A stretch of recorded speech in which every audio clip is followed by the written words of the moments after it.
So what I've decided I'm going to start doing on this channel is I'm going to look at some recent AAA games that I've actually played. Why? Because I don't really play that many AAA games, so if I do, it has to be a relatively big one, and one that I actually have some interest in, which doesn't happen that often. So I thought I'd take a look at some, and we're going to start with Spider-Man Miles Morales. Why am I starting with Miles Morales? Well, because it's a week away from Christmas, and this is technically a Christmas game because it takes place around the holiday, so I felt it was kind of the one to start with if I was going to start doing this now. I'll probably take a look at the 2018 game at some point, and let me know what other games you want me to look at, whether you want me to look at Arkham Knight, Gotham Knights, any recent Star Wars game, and just let me know what kinds of games you want me to look at, but I'm going to start with Miles Morales, especially since this one is kind of the dark horse of recent Marvel games, because ever since Spider-Man, we haven't really gotten that many. We got Spider-Man 2, which wasn't very good. I mean, the gameplay was mostly the same, but the story was shit. The Avengers, which had kind of the opposite effect. The story was fine, but the gameplay was kind of anemic, and the open world stuff was garbage. We got Lego Marvel Super Heroes 2, but other than those, I can't really think of any that we've gotten recently. I'm sure there's one that I'm forgetting about, but that's really all I can think of right now, which is weird, because back in the early 2000s and the 2010s, we got a ton of Marvel games. Yeah, I know a lot of them were cash grab movie tie-in games, but nevertheless, we still got a bunch of Marvel games back in the day. And now they've kind of slowed down a bit. Especially Spider-Man games, we got those pretty much almost every year. Nowadays, it's just the Insomniac games. It's just their one franchise. They don't make, like, any other games. And apparently they had a Spider-Verse game that was canceled. But yeah. But the reason this is kind of the dark horse of the series is because most people kind of see this as just a really long DLC. And I can definitely understand where they're coming from in that argument. Because I recently replayed this game for the first time in a while. Well, the story mode for the first time in a long time. And I played through it super quick. Now, I thought this was maybe a 6-hour game, which would put it on par with some of the older Spider-Man games like Spider-Man 2, which many people claim is one of the best superhero games of all time. And that doesn't have a really long campaign, so it's like 6-hour game, like, that's not that bad. Most people nowadays want 30, 40, 50-hour games, which I don't really want because I don't feel like spending a shit ton of time grinding away at stupid shit. That's why I have problems with those new God of War games, because they're just, well, one, they're pretty boring, and two, they take so damn long. I've got plenty of other games that are just like the story modes are not that long. I can play through them just fine. But this one, like I said, I thought this was maybe a 6-hour game, just estimating before I started. I think this is closer to maybe 4 hours. Which, again, would kind of be on par with a really long DLC. Because the original Spider-Man game had 3 different DLCs. Each of them, their story mode was maybe an hour and a half. Maybe. I could be highballing that, but maybe an hour and a half. So you put all those together, all 3 of those together, you basically get this game. So I understand why people call this a glorified DLC, and honestly, I might be among those people. But does that make it bad? It definitely doesn't make it worth $70, which I did not pay for it. I got this game for Christmas, so I didn't spend a dime on it. But either way, and if you saw my Hogwarts Legacy video, you know I don't buy games at full price. No matter how hyped I am for the game, I will never spend $60 to $70 on a video game. Ever. So, yeah, that tells you all you need to know. But let's get to the actual game. And another reason why a lot of people didn't play this game, first of all, this game kind of bombed. Like, it did not sell well, partially because, again, it was a glorified DLC. A lot of people realized it was like 4 hours, so they didn't think it was worth full price. But then there's also the fact that a lot of people just didn't give a shit about it. No one really gave a shit about Miles Morales. I don't know why Miles Morales is becoming such a big character now, because I've never really liked Miles Morales. Even in Into the Spider-Verse, which is a movie I like, I still didn't really like him. I definitely didn't really like him in Across the Spider-Verse, which you know is a movie I didn't like. But I thought the Insomniac version of Miles, at least in these first two games, is actually kind of a decent character. Again, in Spider-Man 2, he kind of became a whiny little bitch. But in these games, I actually kind of maybe that's because he's just a clone of Peter Parker in these games. He's really the exact same character, so maybe that's why I like him in these. But nevertheless, he's a pretty likable character. And unlike something like the Spider-Verse movies where Genki just kind of sits around, doesn't do shit, Genki's a relatively likable character here. He's a bit annoying at times, but he's mostly likable. Again, he is just kind of the generic. He's basically Ned from Spider-Man Homecoming, but I like Ned in those movies, so it makes sense that they kind of ripped him off here. And but then there's some other characters that I didn't like. In particular, the Tinkerer. Now, Finn at first was a decent character, and I sympathized with her motivation. And it made sense but the problem is, not only is Roxxon just like a blatantly evil corporation, like there's no subtlety to it whatsoever, like even the guy who runs it, like, Simon Krieger, I think is his name, he is so over-the-top evil. At first, it's kind of fun. He has a lot of energy to him, he's got some the actor's got a lot of charisma to him, but holy hell, there's no subtlety to this whatsoever, so it gets a little irritating. But then, I understand why Finn doesn't trust Miles when he's trying to tell her at the end that Krieger tampered with the specs so that it's going to blow up all of Harlem instead of just the plaza. However, the problem, even Miles points this out, like one of the dialogues during the fight is Finn yells at him, "I'm done listening," and Miles yells back, "You never started." That's kind of the problem I have with the nutshell. That's probably the best way to explain my problem with this character, is that the character just, her relatability kind of goes out the window in the final fight, because she becomes annoying, kind of, in the final battle. But up to that point, she was totally fine. I don't know why they had to make this character the Tinkerer, because absolutely nothing about this character matches the Tinkerer from any other source material. Not just the fact that they gender swapped the character and made the character like 30 years younger, but also the fact is that Tinkerer is not a combative villain.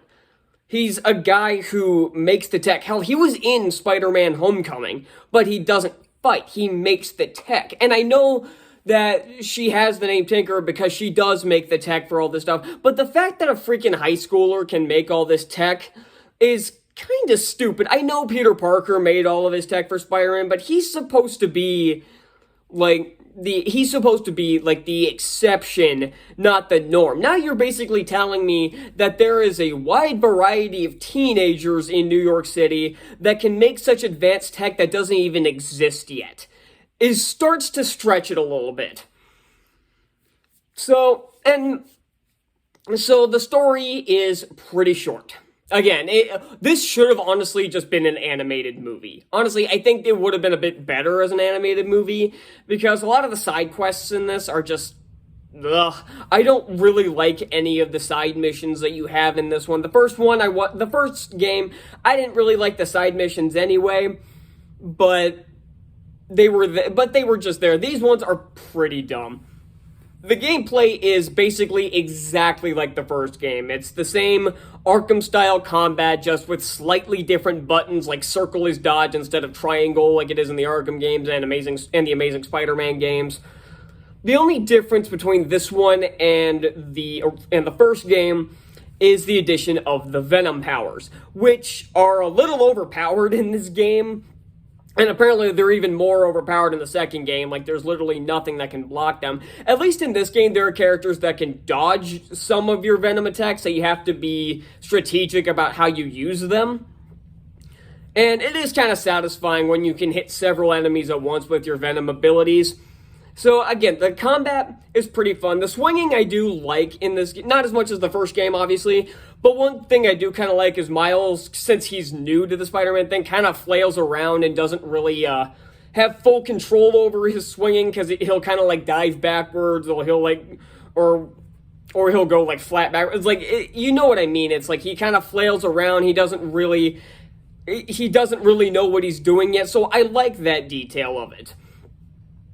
There's a crap ton of suits in this one, not nearly as many as the first one, and some of them look like total shit. Like, there are some suits in this game that look absolutely awful. I mean, that's par for the course for Spider-Man games. You have some suits that look really cool. Like, one of my favorites is the Crimson Cowl suit. It's like the red suit. It's basically his normal suit, but it's got like a red suit like over it and a hood and everything. I really like that suit. But then there's some others that look like crap. One thing I do like is the Into the Spider-Verse suit, where it actually where it actually skips frames just like the movie does. That's pretty clever. I like it that they actually added that into the game. It's a nice detail. They didn't need to do that, but they did. They went the extra mile for it. Haha, mile. But yeah, the biggest complaint with this game is the story, because it's super short. But the problem is, or not the problem, but the weird thing is that I like the story. I like Miles' story throughout this game. I think this would have worked better as maybe a 2-hour animated film than a 4-hour game, because it does kind of drag a little bit. There are plenty of times, just like the first game, where in between story missions, they force you to do some side content, like just go and stop some robbers for a few minutes before you can finally get back to the story. It's a little annoying, but thankfully, those missions take like 3 seconds apiece, especially if you can just drop in and just knock them all out at once with your Venom abilities. You can get through like that and you can move on to the story mission, because my ADHD brain does not mix well with having to do a bunch of bullshit side content and just waste time before I can get to the next story mission. That is something I liked about The Amazing Spider-Man 2, is that you can just go to story mission to story mission to story mission. I mean, these games are obviously better in both gameplay and writing, but I at least appreciated that out of it. I'll have to talk about the Amazing Spider-Man 2 game, because I actually think that game's kind of underrated. There aren't that many boss fights in this game. You fight Rhino twice, which is a little irritating, but at least the second boss fight, they add something to it. He gets some Roxxon armor that's immune to your Venom powers. So at least they gave the boss an upgrade so that you can't just wail on him with your Venom. And that is something, again, apparently that Spider-Man 2 did not do, where your Venom powers are good against fucking everything in that game. So, yeah, so at least this game took the extra mile to make the second boss fight against Rhino a bit more interesting. You get a boss fight with the Tinker at the end. The final boss is fucking annoying, because there are some things that it makes it impossible to dodge. Like, I'll hit the dodge button, but then it just won't work, or the thing will still hit me regardless of what happened. So I died a couple times during the final boss fight because it was fucking cheap. The same thing happened, is the same thing I complained about with the Hogwarts Legacy final boss, is that it's not necessarily a difficulty spike. There was just some extra bullshit thrown in that I constantly had to waste my Venom trying to heal, and it got pretty irritating, so it took me a while to finish. It didn't take me nearly as long as the first time I played the game, but it was still a little irritating. And you do get a boss fight against the Prowler. This one's really annoying due to his cloaking and his fucking hell. His not clones, but they're not exactly holograms either of himself that you have to fight, and it's a little annoying, but it's not that difficult once you figure out what you're supposed to do. That you're just dodging him until you can get rid of the clones, and then you can finally dodge him and hit him with your Venom. It gets pretty easy once you figure out the pattern. And those are really all the boss fights you get. Probably my favorite mission in this game was the bridge attack. And this is why I say this would have made a very good animated movie. Both this and the part where you chase the Tinkerer right before Miles reveals himself to Finn, those would have made some great animated movie sequences. But as is, they're just kind of quick time events, but they're still really cool to look at. And I like Miles' arc of coming into his own as Spider-Man. I honestly think it was done way better here than it was in Into the Spider-Verse. And again, I liked the first Spider-Verse movie, but I didn't really care for Miles in that one. I would have liked that movie much more if it was about the Peter Parker that we follow. If that had been more about him than Miles, I think the movie would have been way better. But I like how they handle the character here. And I like that eventually he reveals himself to his mother. It's a scene that's actually really good. And again, that's my entire point why I started with this one, because it was something I realized, even though this game was incredibly short and got way overlooked, I actually really like the writing for this game. The dialogue isn't cringeworthy garbage like Spider-Man 2, the new Spider-Man 2. And the story is actually kind of interesting, but again, it is incredibly short. I'm wondering if they just didn't have enough time to add anything, or if this was literally all they could come up with for Miles Morales, so they decided to just crap it out as a 4-hour story. And again, that's why a lot of people shit on this game, is because it is kind of a glorified DLC. Had this been released as a DLC, I think many people would have absolutely loved it. But because it was released as its own game, it was kind of ignored and bombed big time. But I feel like people should give this game another chance. Is this as good as the first game? No, absolutely not. The story, the villain, the writing, the combat, everything was better in the first game. But this one definitely got overlooked, and it's definitely better than some other Marvel games we've gotten, like Spider-Man 2 or the Avengers. So I feel like people are missing out on something by overlooking this game, because this is a really good Spider-Man story. It's not the Spider-Man I like, but I honestly don't mind Miles Morales in this game. So yeah, so take that for what it's worth. If you've played the game, I'm curious what you thought of it. And if you haven't played the game, let me know why. If you just kind of overlooked it because you don't care about Miles Morales, I understand. Or if you overlooked it, or if you didn't play it because you heard it was just a big DLC, I also kind of understand. But I'm curious what you guys thought of the game. So that's all I got, and I will see you all next time. Bye.